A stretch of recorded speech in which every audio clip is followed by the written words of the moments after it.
Good morning, Kids for Jesus and church family. While I was preparing for this week's message, I was trying to think about all the characters and books that I've read about people who do things differently. Are any of you familiar with the Mr. Men and Little Miss series by Roger Hargreaves? My boys discovered them at the Milton Library before lockdown. So I've read quite a lot because they enjoy the books. But there's one character in particular that I'm thinking about. Can you guess? Mr. Topsy-Turvy. Our first lesson 2 weeks ago was about seeing differently because we have said yes to Jesus' invitation to come. Our next lesson was about breaking out of our cocoon to make a change, to become different. This week, we're talking about doing things differently. And Mr. Topsy-Turvy really did things differently. In the book, they say that he is extraordinary. Can you think of someone else who is extraordinary? Yes, Jesus. Nothing he did when he was here and till today is ordinary. But now Mr. Topsy-Turvy, he would wear his hat upside down. And when he reads a book, he doesn't read it the way we do. He reads it upside down and from the back of the page. Mr. Topsy-Turvy speaks back to front.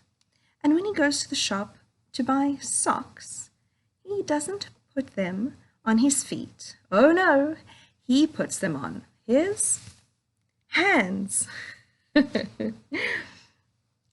Mr. Topsy-Turvy went on a trip to town and things were very topsy-turvy. He went down a full up escalator and his directions were so topsy-turvy that he caused his taxi driver to have an accident because he couldn't understand him. People were very happy when suddenly Mr. Topsy-Turvy left. But then a strange thing started to happen.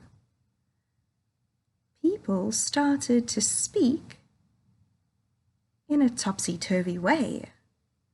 They started to write back to front. They started doing things the way he did them. He really made an impression on the people that he met. And that's what got me thinking. Jesus left such an incredible impression on everyone he met, on the whole world, that we are still learning about him today, still understanding what he did and why he did those things, why he is here with us and loves us so very much. Topsy-turvy.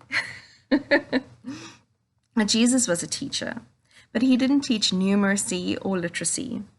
He taught love and how to honor God.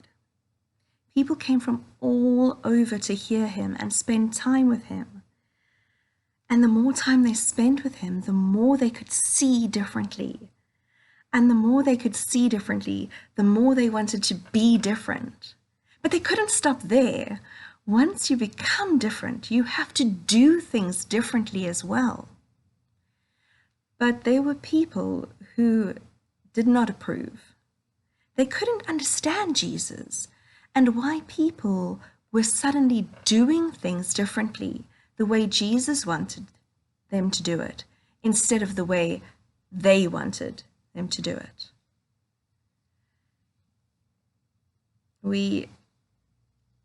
Most of us know about the story of Easter. We remember the story every year. But those people who disliked Jesus, they didn't win. Jesus won because he was brave and he never stopped doing things his way.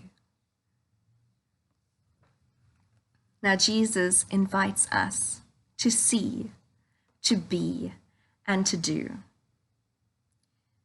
And here we are, 2,000 years later, with the choice. What would Jesus do? Will we be brave Will we choose love and truth? And even when it's difficult, and even when people disapprove, even when people push back and don't want to hear, don't want to know about Jesus, don't want to reach out and receive his love, will we stop? Or will we do what Jesus would do? The challenge is up to you. What will you do?